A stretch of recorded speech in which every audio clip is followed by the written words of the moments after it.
Gelombang kritik pemerintahan Jokowi dan tuntutan agar pemilu berjalan jujur, adil, terus bergulir. Di berbagai daerah, guru besar di kampus-kampus mengeluarkan petisi dan deklarasi mengkritik sikap Jokowi terhadap pemilu saat ini. Kemarin, puluhan guru besar, dosen, mahasiswa, dan alumni Undip berkumpul di Taman Inspirasi, mengkritik pemerintahan Presiden Jokowi yang dinilai mencederai demokrasi. Sivitas Undip berpandangan keruntuhan etika dan moral dalam bernegara terjadi sejak keluarnya putusan MK nomor 90 tahun 2023 yang memberi jalan Gibran Rakabuming Raka maju Pilpres. Diawali dengan adanya runtuhnya etika dan moral sejak adanya keputusan Mahkamah Konstitusi nomor 90 yang sesungguhnya serta sudah diputuskan pula bahwa itu merupakan pelanggaran etika berat oleh MK. Namun diikuti pula oleh KPU tetap disahkan sebagai calon wakil presiden. Sejumlah dosen, mahasiswa, dan peneliti dari Universitas Kristen Satya Wacana Salatiga, Jawa Tengah juga mengkritisi penyelenggaraan pemilu 2024. Mereka meminta penyelenggara pemilu dan pemerintah bersikap netral, menjaga etika politik, dan tidak bertindak diskriminatif, sehingga pemilu berjalan jujur dan adil.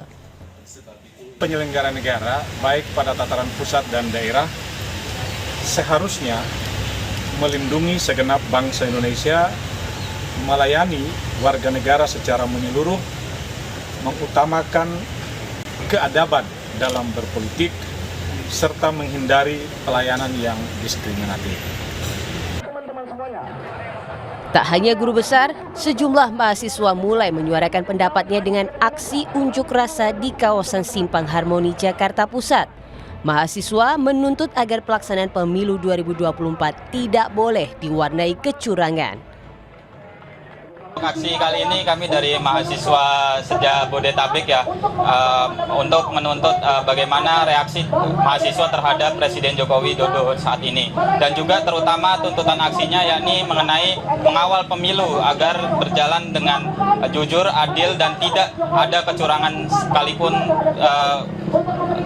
terang ataupun tidak diam-diam seperti itu, Bang. Sebelumnya, Presiden Joko Widodo sempat berkomentar soal gelombang kritik sejumlah guru besar dari berbagai universitas soal netralitas dirinya dalam pelaksanaan pemilu 2024. Jokowi bilang ia menghargai pendapat guru besar sebagai hak demokrasi. Indonesia menyampaikan keprihatinan, Pak. Ya, itu hak demokrasi, setiap orang boleh berbicara, berpendapat, silahkan. Ya. Gelombang kritik dari para guru besar dan mahasiswa sejumlah universitas di tanah air muncul tak lama setelah pernyataan Presiden Jokowi yang menegaskan jika presiden dan menteri boleh berkampanye. Petisi sejumlah guru besar menyebutkan rasa prihatin dan kekhawatiran mereka terhadap penyelenggaraan pemilu 2024. Tim Liputan Kompas TV.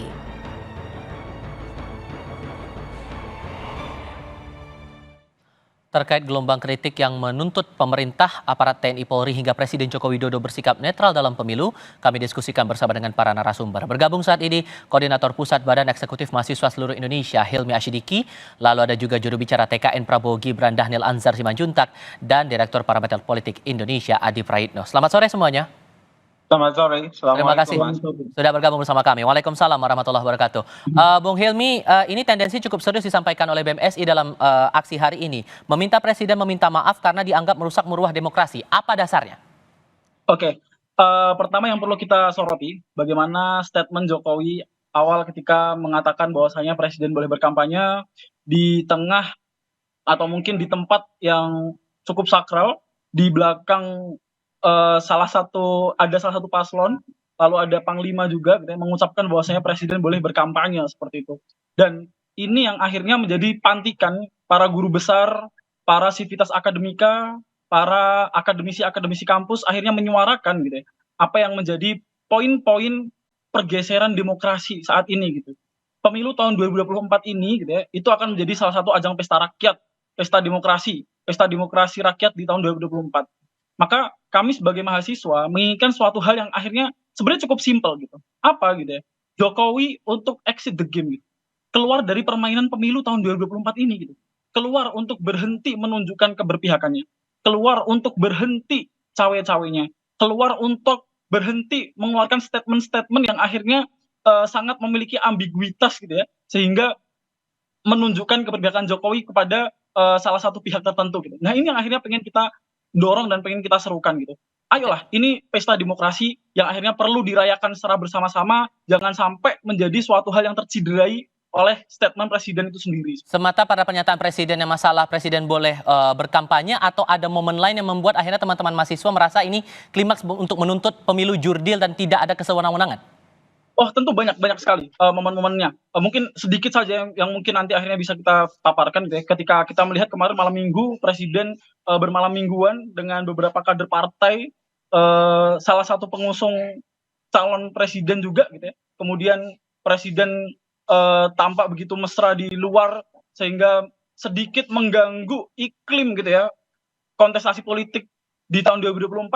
Memang Jokowi tidak menyebutkan gitu ya keberpihakan beliau kepada siapa, kepada paslon A, B atau C gitu. Akan tetapi kedekatan-kedekatan yang akhirnya dimunculkan ke publik gitu ya, itu akan menjadi suatu suatu pandangan publik bahwasanya presiden ini memiliki keberpihakan kepada pasangan tertentu seperti itu. Oke, dari argumentasi BEM SI ini menurut Anda Bang Daniel cukup kuatkah argumentasinya? Pertama tentu sebagai negara demokratis, kritik, masukan dari teman-teman mahasiswa maupun dari sivitas akademika itu adalah hal yang wajar dan mahfub ya. Sebagai pressure group, mereka harus melakukan proses pengawasan.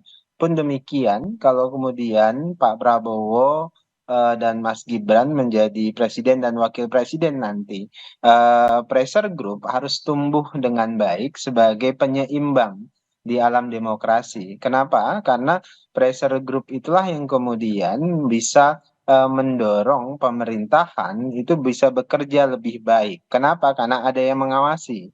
Kemudian kedua yang harus dipahami di tengah alam demokrasi ini, semua pihak bisa mengawasi, semua pihak bisa ngomong dan berpendapat. Nah, itu diakomodir dengan baik. Nah, dalam konteks misalnya kritikan teman-teman akademisi, kemudian mahasiswa, itu pun masih ada ruang perdebatan. Misalnya ada kelompok mahasiswa lain misalnya yang berpendapat berbeda, jalan perjuangannya berbeda. Kemudian ada akademisi dan profesor yang pendapatnya berbeda. Ya silahkan, itu adalah ruang kita berdialektika. Bagi kami, Pak Prabowo dalam hal ini misalnya punya komitmen yang sama, ingin memastikan demokrasi kita itu berjalan dengan baik, pemilu kita itu berjalan dengan jujur, adil, sehingga legitimasi dari pemilu kita itu semakin tinggi. Nah, Tapi desakannya lumayan tendensius juga nih tadi yang disampaikan BEM SI, mendesak presiden minta maaf karena dianggap merusak maruah demokrasi. Itu gimana menilainya, Bang Daniel? Itu hal biasa, perspektif yang dibangun oleh teman-teman ini ya kita hormati. Pun demikian dengan perspektif yang dibangun oleh kelompok mahasiswa yang lain pun harus dihormati. Sama dengan misalnya ada satu profesor, ada profesor yang lain berpendapat berbeda, itu adalah hal yang biasa. Jadi Mas yang harus dipahami adalah universitas itu aja namanya itu university. Artinya ada banyak pribadi-pribadi otonom di dalam universitas itu yang kemudian punya buah pikir yang berbeda-beda, punya perspektif dan sikap yang berbeda-beda. Maka oleh sebab itu tidak ada perspektif tunggal melihat satu permasalahan. Nah, kami menghormati perbedaan-perbedaan itu. Oke. Nah, tinggal kita jaga bareng-bareng proses demokratisasi kita pastikan bekerja dengan baik. Kalau ada yang kurang, kita perbaiki. Kalau ada yang baik, kita dukung bersama-sama. Oke, kalau Mas Adi sendiri melihat ini sudah guru besar, beberapa kampus sudah bersuara, sekarang BEM-SI sudah bersuara juga. Anda menangkap makna ini memang cukup serius atau ada hal lain di balik ini semua? Ya, saya kira ini sebagai bentuk kekecewaan dan bahkan ekspresi dari amarah dari para guru besar, sivitas akademika, dan mahasiswa. Terutama terkait dengan kondisi dan proses-proses menuju pencoblosan 14 Februari pemilu 2024 ini, Mas Tifal. Karena kalau saya membaca rata-rata secara umum, tuntutan-tuntutan mereka ini sebenarnya adalah tuntutan-tuntutan yang sebenarnya selama ini sering kita dengar. Misalnya supaya presiden itu netral dan tidak cawe-cawe dalam pemilu. Yang kedua misalnya tuntutan mereka adalah mengimbau aparatus-aparatus kekuasaan pemerintah itu tidak dimobilisasi untuk memenangkan salah satu paslon tertentu. Meminta kepada penyelenggara KPU, Bawaslu, kemudian DKPP juga untuk bersikap profesional dan netral. Ini menurut saya adalah narasi-narasi yang sebenarnya selalu diulang ya oleh kelompok-kelompok aktivis, gerakan civil society yang saya kira selama proses pemilu 2024 itu berlangsung, yang menjadi ramai dan menarik itu karena yang bicara itu adalah guru besar, yang menjadi ramai dan menarik itu karena yang bicara itu adalah kelompok-kelompok kampus dan aktivis mahasiswa. Seakan-akan ada sesuatu yang urgen, yang cukup serius supaya pemilu 2024, supaya kondisi demokrasi kita itu berjalan dengan stabil. Kan sebenarnya itu perdebatannya. Apakah ini murni sebagai sebuah gerakan politik atau misalnya sebagai buah dari gerakan partisan? Kalau itu perdebatannya panjang. Tapi secara prinsip saya meletakkan gerakan politik semacam ini adalah gerakan politik moral. Supaya politik dan pemilu kita itu ihdinas syiratal mustaqim. Kembali kepada relnya, lurus-lurus aja. Tapi kenapa kemudian baru munculnya itu mendekati momen pemilu? Ini momennya sudah kurang dari seminggu lagi kita akan melakukan pencoblosan, pemungutan suara. Mungkin selama ini kelompok-kelompok aktivis mahasiswa, pihak-pihak kampus ini menganggap demokrasi kita baik-baik saja. Menganggap semua proses pemilu itu berjalan dengan kondusif dan sesuai dengan asas kepemiluan kita. Tapi dalam prakteknya mereka itu pasti melihat kok ada kecenderungan bagaimana potret demokrasi kita, terutama terkait dengan pemilu elektoral kita, ada upaya-upaya kekhawatiran. Begitu banyak asas-asas pemilu yang sangat potensial itu diganggu dan dirugikan dalam konteks konsolidasi demokrasi. Misalnya ada oknum-oknum aparatus pemerintah yang misalnya seringkali belakangan disorot ya, soal keterlibatan mereka dalam berbagai event-event politik, terkait juga misalnya bagaimana para ASN yang memang dalam banyak hal sudah banyak temuan misalnya terindikasi melakukan upaya-upaya kerja-kerja politik, termasuk ada upaya-upaya dalam tanda kutip mengintervensi salah satu paslon tertentu untuk kepentingan calon tertentu yang lain. Ini bagi saya sebagai bentuk keprihatinan supaya apapun yang terjadi di 2024, Oke. siapapun yang menang jadi presiden itu adalah presiden rakyat Indonesia bersama yang itu diaplaus, itu diapresiasi sehingga tak ada olok-olok Oke. pasca pemilu tentunya. Oke. Bagi saya justru ini bagus. Kalau bisa ada mahasiswa terus demo, terus kritis. Orang-orang kampus, guru besar terus kritis dan terus demo. Oke. Dan yang penting ini jangan hanya dilakukan sesaat jelang pemilu. Setelah pemilu, setahun, 2 tahun, bahkan 5 tahun. Siapapun nanti yang jadi presiden terus kritis. Oke, pertanyaan yang sama saya coba sampaikan ke Mas Hilmi. Kenapa baru sekarang, Mas? Ini mendekati momen pencoblosan loh. Oh enggak, ketika dikatakan baru sekarang tentu tidak. Kita sudah mengkritik Jokowi ini sudah jauh-jauh hari gitu. Bahkan konsisten gitu. Kita mengkritik Jokowi bukan hanya di pemilu saja gitu. Bukan hanya di event 5 tahunan ini gitu. 20 Oktober kita turun aksi bersama-sama di Istana Negara. Kita menuntut evaluasi 9 tahun Jokowi dan ketika itu kebetulan Mahkamah Konstitusi sedang memutuskan terkait batas usia capres cawapres. Di situ kita suarakan gitu. Meskipun saat itu Mas Gibran belum mendaftarkan diri gitu. Kita suarakan di sana gitu. Lalu setelah itu mulai ada pergerakan-pergerakan yang akhirnya kecurigaan kami ternyata terrealisasikan gitu ya. Kita suarakan terus dan mungkin hari ini ketika kita melihat guru besar kita turut untuk bersuara, ini adalah suatu akumulasi. Akumulasi keresahan dari para sivitas akademika, akumulasi keresahan dari para mahasiswa, akumulasi keresahan dari masyarakat, dari rakyat gitu ya. Sehingga meluap dan diluapkan ketika 2 minggu sebelum pemilihan presiden seperti itu atau pemilu 2024 seperti itu. Oke, salah satu poin yang juga disampaikan oleh kalangan akademisi ini, Bang Daniel, adalah singgungannya masalah putusan MK yang waktu itu, yang ujung-ujungnya kan bertalian lagi dengan nama Gibran Rakabuming Raka, masalah pencapresan Gibran di Pilpres kali ini. Itu nggak merasa risih itu diungkit terus, Bang Daniel? Begini, pertama kami tentu menghormati semua argumentasi yang dibangun atas dasar keinginan untuk melakukan pelurusan, upaya untuk mengkritik secara objektif, dan itu baik. Nah, tapi hati-hati juga dengan free rider, penumpang gelap yang menggunakan isu-isu ini, terutama di akhir jelang pencoblosan ini, itu sebagai upaya pressure for electoral. Nah, itu yang berbahaya. Makanya tadi, misalnya yang disampaikan oleh Mas Adi, konsistensi itu dibutuhkan.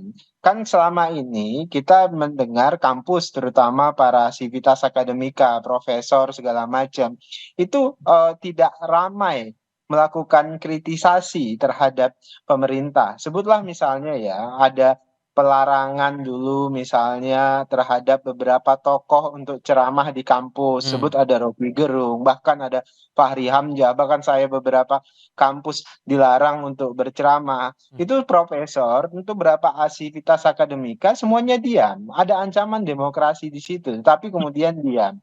Jadi ada jeda yang sangat panjang keterdiaman para akademisi ini selama proses demokrasi kita. Namun kemudian tiba jelang beberapa hari pemilihan itu muncul suara-suara yang saya sering sebutnya sebagai seperti orkestrasi pressure for elektoral. Nah, itu yang berbahaya. Kenapa? Karena misalnya ya, sejak awal ada tiba-tiba karena survei Pak Prabowo tinggi sekali, ada isu pemakzulan terhadap Pak Jokowi. Kemudian tiba-tiba, dan ini isu pemakzulan ini tidak dikunyah publik, kemudian tiba-tiba ada isu yang orkestrasinya secara bersama-samaan.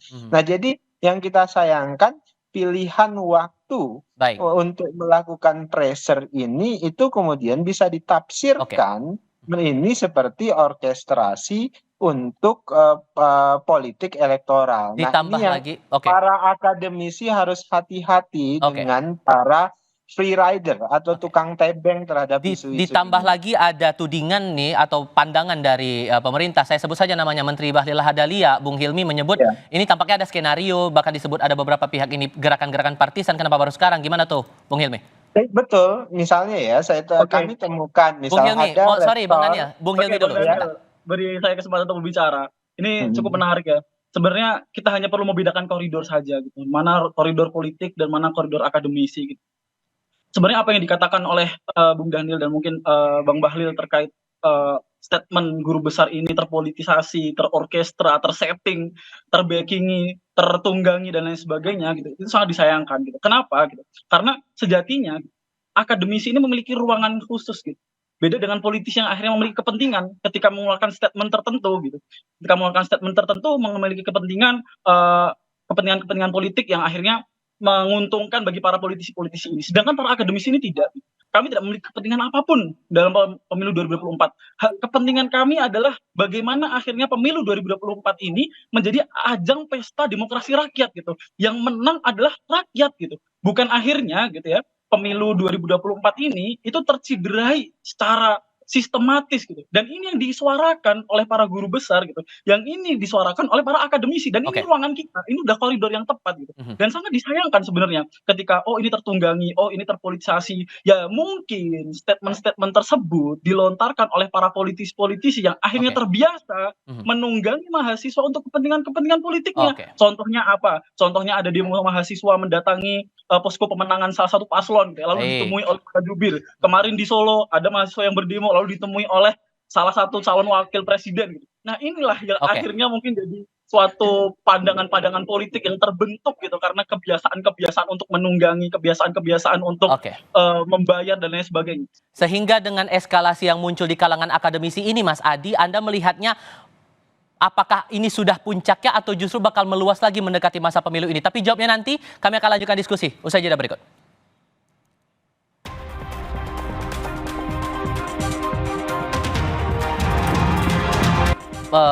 masifnya suara-suara dari kalangan akademisi ini, Mas Adi, ada muncul narasi upaya untuk meredam suara-suara dari kalangan sivitas akademika dan juga mahasiswa ini, termasuk dari pernyataan dari Pak Mahfud MD waktu itu yang bilang ada operasi untuk menekan kalangan rektor, meminta mereka membuat testimoni, video testimoni pemerintahan Jokowi yang baik-baik begitu. Anda juga menangkap hal yang sama? Saya kira memang dalam setiap proses politik di setiap rezim pemerintahan ini ada kontra narasi yang selalu muncul. Saya ingat persis misalnya di zaman SBY, kalau ada hari ini ada sejumlah aktivis mahasiswa, badan eksekutif mahasiswa, kelompok civil society yang mengkritik SBY saat itu. Biasanya besok itu muncul kontra narasi yang berbeda secara diametral. Kelompok-kelompok ini mengatakan bahwa SBY baik-baik saja, kondisi ekonomi dan politik baik-baik saja, dan mereka mengapresiasi semua hal yang sudah dilakukan oleh SBY. Jadi kalau per hari ini ketika muncul kontra narasi yang mengapresiasi potret demokrasi Jokowi, kinerja Jokowi, bahwa Jokowi itu adalah negarawan sejati, itu adalah perkara biasa sebenarnya untuk membangun tandingan-tandingan opini yang saya kira memang ini selalu terjadi siapapun yang jadi presiden, Mas. Jadi bagi saya bukan soal siapa yang paling benar dalam membangun narasi secara politik, tapi konsistensi gerakan ini harus terus dibangun. Di tengah kecenderungan misalnya gerakan-gerakan politik ekstraparlementer kurang lebih sekitar 9 tahun belakangan ini kan mati suri. Begitu banyak isu-isu yang saya kira cukup strategis, misalnya tentang Undang-Undang ITE, tentang revisi Undang-Undang KPK, terkait dengan misalnya Undang-Undang Cipta Kerja, kita juga tidak pernah mendengar suara-suara lantang yang muncul dari kalangan kampus, kecuali sebagian dari kelompok mahasiswa. Tentu dari lubuk hati yang paling dalam, saya juga kebetulan dari kampus, supaya para guru besar, para profesor, selama ini memang harus mulai keluar of the box. Di tengah misalnya kesulitan-kesulitan mengajar, di tengah kesulitan membuat jurnal internasional yang terindeks Scopus, tentu mereka juga harus peduli dengan kondisi politik yang berkembang di sekitar kita. Inilah yang saya kira siapapun yang jadi presiden di Republik ini pasca 14 Februari, tentu kita berharap konsistensi sebuah gerakan politik moral yang muncul dari kampus ini terus berlanjut. Sehingga tuduhan-tuduhan bahwa gerakan politik yang muncul dari kampus ini bukan partisan, bukan karena ada free rider istilahnya Bang Daniel, bukan karena ditunggangi, tapi murni sebagai sebuah gerakan moral politik. Karena siapapun nanti yang jadi presiden pasti begitu banyak isu-isu yang terkait dengan demokrasi, terkait dengan ekonomi, social justice, terkait dengan teknologi, tentang kesehatan, pasti banyak. Misalnya menagih janji para politisi yang saya kira seringkali menyampaikan gagasan-gagasan yang memang cukup bombastis, makan gratis, kemudian susu gratis, internet gratis, dokter yang kemudian akan ditambah dan seterusnya. Dalam konteks itulah sebenarnya gerakan politik yang muncul dari kampus dituntut supaya mereka ini sustain. Siapapun nantinya yang jadi presiden dan siapapun nantinya yang akan menjadi penguasa di negara ini. Menurut Mas Adi ini adalah gerakan moral nih Bang Daniel, dan di sisi lain juga suara-suara dari kalangan akademisi ini direspon oleh dua rival Pak Prabowo yang lain, Mas Anies dan juga Mas Ganjar. Itu menangkapnya gimana? Ditambah lagi Pak SBY juga menangkapnya demikian, ada kekhawatiran bahwa masyarakat khawatir pemilu tidak akan berlangsung jujur dan adil. Gimana meresponnya Bang Daniel? Mas, pertama kalau itu gerakan moral, ya kita bersepakat. Ada yang memang secara tulus menjadikan ini gerakan moral. Sebutlah ingin menasehati supaya kita jangan terjebak pada upaya-upaya yang tidak baik dalam demokrasi. Ya, tetapi hati-hati. Saya ini adalah mantan aktivis, pimpinan aktivis mahasiswa, mantan ketua umum organisasi besar, kemudian dosen bertahun-tahun, belasan tahun di kampus. Jadi saya tahu persis semua yang dilakukan para akademisi, sivitas akademika. Nah, yang paling berbahaya itu adalah ketika tukang tebeng atau free rider itu menggunakan apa yang dilakukan oleh para akademisi ini sebagai alat politik. Nah, itu yang harus berhati-hati. Misalnya ya, saya kenapa berani ngomong begini? Ada indikasi, misalnya kami menemukan saat seorang rektor misalnya di universitas di Tangerang misalnya, buat statement ada ancaman demokrasi dan macam-macam. Tapi fakta yang kita temukan justru dia pimpinan relawan salah satu capres. Tapi kemudian bicara tentang demokratisasi kita sedang tidak baik-baik saja, bahkan mengeluarkan sikap atas nama universitas dan sebagainya. Nah, itu yang saya maksud, hati-hati dengan para tukang tebeng ini. Oke. Apalagi ini digunakan di tengah jelang pencoblosan. Kenapa? Karena tadi seperti kritik Mas Adi, itu tepat sekali dan itu sama dengan kekhawatiran saya. Selama ini kampus kita itu nyaris sepi dengan tindakan dan laku sebagai pressure group. Hmm.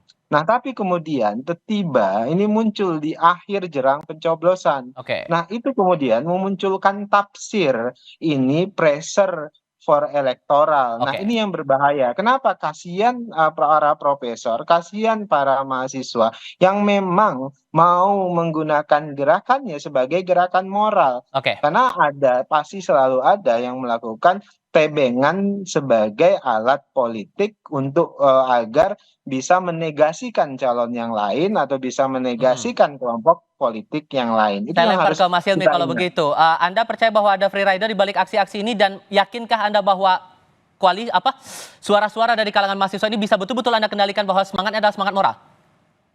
Semangat yang kami suarakan adalah semangat moral. Apa yang kami sampaikan adalah suatu keresahan. Apa yang ingin kami luruskan adalah suatu hal yang akhirnya sekarang telah membelok secara jauh gitu dari koridor-koridor yang tepat. Maka sekarang ketika disampaikan itu adalah kekhawatiran gitu, kekhawatiran dari Bung Dhanil, kekhawatiran dari masyarakat-masyarakat tertentu gitu. Bahwasanya ada free rider yang akhirnya menunggangi ini semua. Tapi kami mencoba untuk memastikan bahwasanya apa yang akhirnya muncul dari gerakan-gerakan kami ini adalah gerakan yang akhirnya jadi suatu gerakan-gerakan moral, politik moral yang ingin kami suarakan konsisten. Kami konsisten untuk menyuarakan ini gitu ya. Dan momentum di mendekati pemilu 2024 ini adalah akhirnya menjadi momentum peledakan gitu, terakumulasinya segala keresahan-keresahan yang ada, terutama setelah hadir dari guru besar kami mendorong gitu ya, lalu ada sivitas akademika gitu ya, lalu masyarakat dan Tapi Anda menjamin ini bahwa akhirnya tidak ada menjadi free satu rider di balik itu ledakan-ledakan. semua, di balik aksi-aksi yang muncul sekarang? Anda melihatnya ada free rider tidak? Saya tidak melihat free rider di balik aksi-aksi yang akhirnya sekarang bermunculan di media massa ataupun bahkan statement-statement dari guru besar yang ada gitu. Ini sudah koridor yang tepat Mas gitu. Ini koridor akademisi yang akhirnya meluruskan gitu. Ingin kemurnian demokrasi hadir gitu loh. Oke. Oke, singkat saja Mas Adi, merespon tindak lanjut dari aksi-aksi ini yang ditunjukkan oleh Presiden Joko Widodo, kalaupun kemudian ada rencana dari BMSI untuk melakukan aksi serupa sebelum pencoblosan, maka respon apa yang baiknya perlu ditunjukkan oleh Presiden? Ya, saya kira Pak Jokowi cukup menyampaikan dalam alam demokrasi siapapun boleh mengkritik dan siapapun boleh menyampaikan gagasan-gagasan politiknya. Kalau kita mengaca pada presiden-presiden sebelumnya, tuntutan-tuntutannya itu kan jauh lebih ekstrim. Bukan hanya minta maaf, tapi minta mundur, bahkan minta dimakzulkan. Itu perkara biasa dalam demokrasi kita. Bahkan dalam setiap demonstrasi dan petisi-petisi yang disampaikan oleh kalangan aktivis, itu kan statement-statementnya bukan hanya mendowngrade, tapi meminta kepada penguasa yang bersangkutan itu meletakkan tahta kekuasaan politiknya karena dianggap gagal ya melanjutkan dari proses-proses politik yang sedang diamanahkan oleh rakyat. Jadi oleh karena itu bagi saya Pak Jokowi juga memang harus menunjukkan kepada publik bahwa tuduhan-tuduhan yang selama ini misalnya selalu dialamatkan kepada Pak Jokowi itu tidak benar. Misalnya mencoba untuk memang tidak terlampau kelihatan kembali cawe-cawe ya dan miring-miring untuk kelihatan kepada salah satu paslon dan harus juga bisa dipastikan bahwa aparatus kekuasaan politik di negara ini sesuai dengan undang-undang memang dalam tanda kutip gitu ya wajib hukumnya diimbau untuk tidak terlibat dalam kepentingan politik elektoral. Kalau Kan itu disinggung lagi masalah etika, disinggung lagi masalah pencapresan Gibran, harusnya Presiden Jokowi meresponnya gimana menurut Anda Mas Adi? bagi saya itu kan post factum. Ini adalah satu peristiwa politik yang sudah berlanjut. Itu artinya apa? Ini pesan politik kepada presiden the next. Bahwa siapapun nanti yang jadi presiden, persoalan etika itu juga penting di atas persoalan legal formal yang terkait dengan hukum. Jadi jangan ada upaya-upaya untuk mengangkangi hukum hanya sekedar untuk memperpanjang kekuasaan, hanya untuk menyuburkan dinasti politik, untuk menyuburkan praktik-praktik nepotisme. Artinya apa? Etik, moralitas di Indonesia itu sama pentingnya dengan legalitas hukum formal yang lain. Oke. Bagi saya ini adalah imbauan moral supaya menjadi mau'idah hasanah gitu ya yang harus diperhatikan oleh pemimpin siapapun Baik. bahwa tak boleh menggunakan instrumen apapun hanya karena untuk mementingkan kelompok tertentu dengan Baik. cara menabrak aturan-aturan yang secara logik misalnya itu bertentangan dengan logika. Kan Oke. sebenarnya konteksnya dalam itu. Oleh karena itu saya selalu mengatakan, Mas, ini percuma kita selalu mengutuk kegelapan. Ke Oke. depan siapapun yang jadi presiden, pastikan jangan ada hukum yang coba untuk diobrak-abrik hanya untuk kepentingan politik jangka pendek. Oke. Siapa presidennya? Itu haram dan tidak boleh. Oke. Karena kalau itu dilakukan, maka resistensi, perlawanan dari kelompok-kelompok kampus, Baik. society dan mahasiswa akan selalu muncul. Karena kalau mau jujur, mahasiswa dan kampus ini adalah momok yang mengerikan sebenarnya. Kalau dia muncul, tentu ada sesuatu yang sangat dikhawatirkan Oke. dalam kondisi bangsa dan negara ini. Sudah kami tangkap maksud Anda. Mas Adi Praitno, terima kasih. Bang Daniel, terima kasih. Bung Hilmi Sama-sama. juga terima kasih sudah berdiskusi Terima kasih. bersama kami. Selamat sore semuanya. Terima kasih. Sore, Assalamualaikum. Dan diskusi